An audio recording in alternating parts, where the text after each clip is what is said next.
Hello there, Bradley from B-Rad TV here. It is 5:20 in the morning. I'm in New York City. I'm doing a walking tour of Manhattan to see how much I can see in one day. And not say 24 hours, it's only going to be 12 hours because it's, I'll say 5 in the morning now. If I go till 5 in the evening, that's it. I'll show you on the map. I'm pretty much doing a loop of sort of midtown, downtown area of Manhattan, through Central Park, through some sites like Times Square, Rockefeller, all the way down to the High Line, Greenwich Village, Tribeca, Brooklyn Bridge, all the way down to the south where the Statue of Liberty is ending there. I'm hoping I get it all done. I've got a little checklist of all the little bits I want to see, most of the famous sites and a couple of things that I like and I want to see that I'll share with you, maybe you want to see as well. Oh, funny, I've got a Fitbit which I haven't been wearing now today, last night, whatever, just so it's completely sort of empty. I'm going to put my Fitbit on and see how many kilometres and steps, whatever I'm doing on this tour. So let's get crazy on the streets of Manhattan. Out before the sun is properly up. Already, okay, there's the first site right there.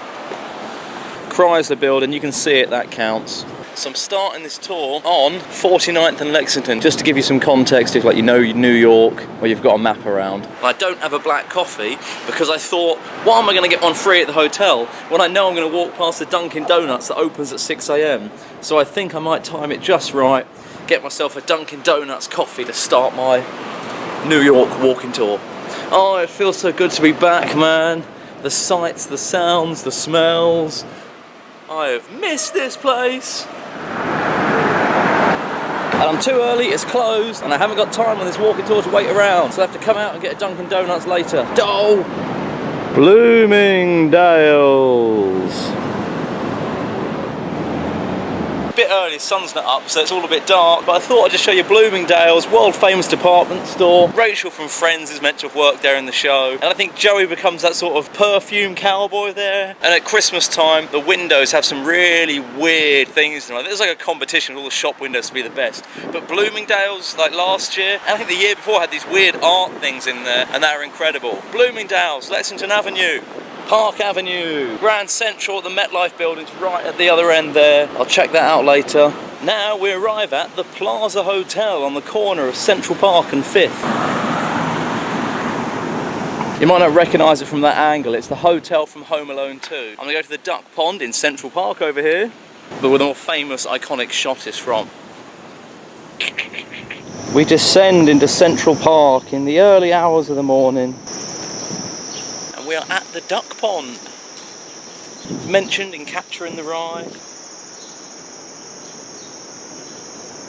So here we are, surrounded by greenery. Are they crickets or birds, whatever that is? And behind us, New York City. Park City! Park City! Onto the bridge, over the Duck Pond. So I think this is the sort of shot you might recognise more. Plaza Hotel, Home Alone 2.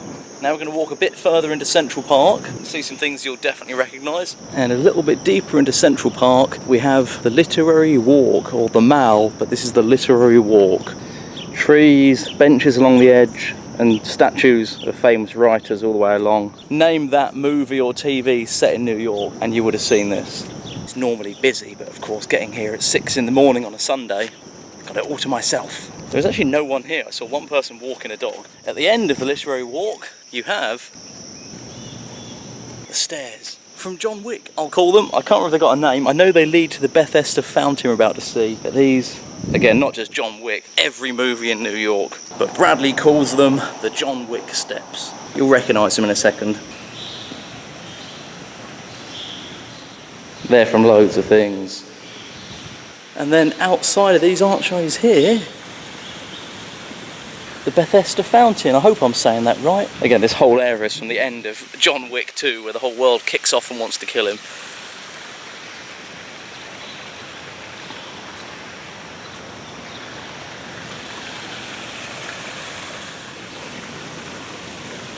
This is some ultra efficient sightseeing. It's just to see if it's possible to see everything in one day. Obviously not everything in New York, don't be ridiculous. According to the Fitbit, I've already done 3.5 kilometres. I'm excited to see how much it is altogether.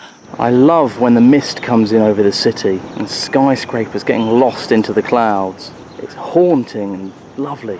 Back on the city, 5th Avenue, and over the road we have Trump Tower. I say leave your God and your politics back at home because I just want to drink and be left alone. That's my motto. Mickey Avalon lyric for you. But that's the President's Hotel. Woo!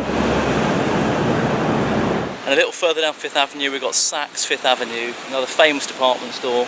And at Christmas this is lit up like, well, a Christmas tree. You might have seen the videos of it flashing and it playing Carol of the Bells. Opposite that is the Rockefeller Plaza and the Rockefeller Center. You can go up, of course, the Rockefeller and the Empire State. I would prefer the Empire State in the evening because you're surrounded by more lights. Rockefeller at, say, breakfast in the morning, because Rockefeller you get a view of Central Park as well. And I got a photo at the top of this building.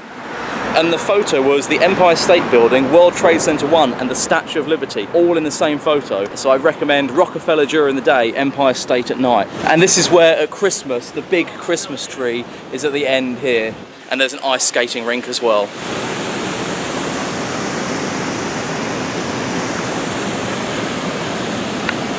And just behind me here is Radio City. It's normally colourful as anything and lit up, but again, I'm here so early, it's just not ready. Times Square is this away. And if you've got a little bit of a sense of direction, it's impossible to get lost in New York. It's like a grid system until you get a bit further south and there are some junctions and flyovers and things. But Midtown, you can't get lost, really. Walking down 7th towards Times Square, can you see it in the distance here? This is actually, I think, the first time coming back to New York since I've seen Avengers Infinity War, and I'm sort of looking around and I want Tony Stark and Doctor Strange to jump out. Pack it up, Squidward, Earth is closed today. Does this chattering animal speak for you? Certainly not, I speak for myself, Benedict Cumberbatch, with an American accent. Hoo-ha. Here we go, Times Square. Oh, the steps are closed. I'm assuming 7 in the morning. Give it a couple of hours, it'll be open, it'll be busy. It is strange, I don't care for any of like the adverts. I'm not here thinking, wow, I want to see that or buy that or watch this, but it's just the overwhelming, well, it's not overwhelming, just the incredible spectacle of it all. It's fantastic and grandiose.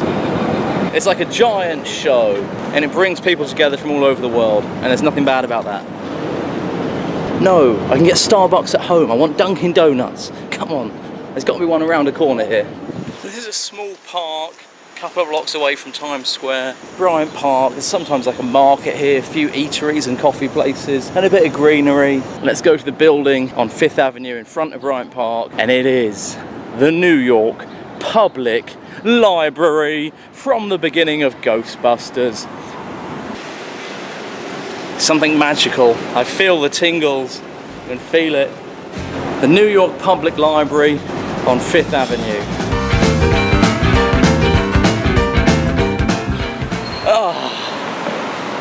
Every time. I want to show you Grand Central Station, but at least I can show you here from the outside. The Grand Central Terminal, the Avengers fight on this bridge in front of it. Will Smith in I Am Legend has a thing with a mannequin up there with the monsters. I don't think I can walk on that bridge, that's for cars. The man in the I Love New York t-shirt with a camera on a tripod who doesn't look like a tourist. Doesn't faze me, sweetheart, I am a tourist. Oh yeah, here we go. You've got to go underneath to get into it. I remember. All down here. This is Grand Central. Right, now I'm finding a coffee place because I'm fading. This is where now there's like a good 10 blocks between the next location I want to see. Then after that it's like 20 blocks. I need a Dunkin' Donuts, but I'm going to break in a minute. I need something. Here's the next place I want to show you, but just from far away before I go stand right next to it. The Empire State Building. Empire State. Ha ha! I have touched the Empire State Building. I am the king. 34th Street, Macy's. Sorry Dunkin' Donuts, you failed me today. I've got to go have a slap-up feast in Starbucks. Oh, treat in the form of Slurpee. I'm fueled up, I'm ready to go. And just because I'm next to it, I thought I'd show you Madison Square Garden behind me. And then Penn Station looking pretty iconic and imposing over there. Okay, we're on 34th. We're going to go see the High Line, and I think the first entrance for it is over here at the end of 34th. The High Line is, I think it's an old railway overhead above the street a couple of levels, and they turned it into sort of a walkway with benches, some greenery. Let's go check it out. Finished my Slurpee, had to buy an iced coffee. Only because I saw a street vendor, the same street vendor I went to almost a year ago at a different time in my life. Sentimental, if you know what I mean. I don't like the culture, can't stand the scene. Leonard Cohen lyric gone wrong. But this walk for me, it's getting back in my groove and remembering New York and Bradley in New York. I mean, the last time I was here, I was out all night, slept all day, just didn't want to be here. But that, now looking back, it's like I didn't want to be here. Like, that's, no, you're kidding me, it's New York City. And I mean, look at this, what is that building there? What are they building now? That is a robot alien transformer beehive. Where's the Hudson? And this is the High Line I'm on. Yeah, take a wild guess as to what sort of personal reasons would make a man upset visiting somewhere, and you'll probably be right. But we're here now, we're doing it. Well done, Bradley. I mean, this is what it is, lots of it. It's sort of weird art installations, benches. I think there's some play parks on here. They've just taken this old railway track that goes down the sort of west, well, a little bit of the west side of the island, and just turned it into a nice summer walkway. I mean, the peak of summer is lovely. But I mean, look at the size of the buildings around us. You're like above the roads, between the skyscrapers, it's great. And there's a bit of the old railway track. And here you're actually walking alongside the old railway track. I'm sentimental, if you know what I mean. I like the country, I can't stand the scene. I think that's the Leonard Cohen quote that I just got wrong. And I think that double espresso, the iced coffee and the Coca-Cola Slurpee, I think the caffeine is just kicking in. So on a summer's day, you could sit here, you might not think it, but that's a beautiful New York street right there. Look at the world, meditate, people watch. It really is a cool little walk. And also it's cutting off like 20 or 30 blocks of stopping at traffic lights as well. There's lots of sort of art installations, and there's stairs and lifts along different points of the High Line. You can get on and get off wherever you want.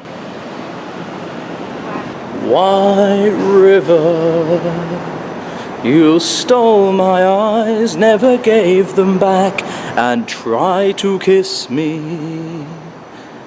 Send a shiver down my neck, White River. You stole my eyes, never gave them back, and tried to kill me. Send a shiver down my back. Why? Stop singing, Bradley. I think I've just reached the end. Now I've got to go down. There's just down some stairs back to street level.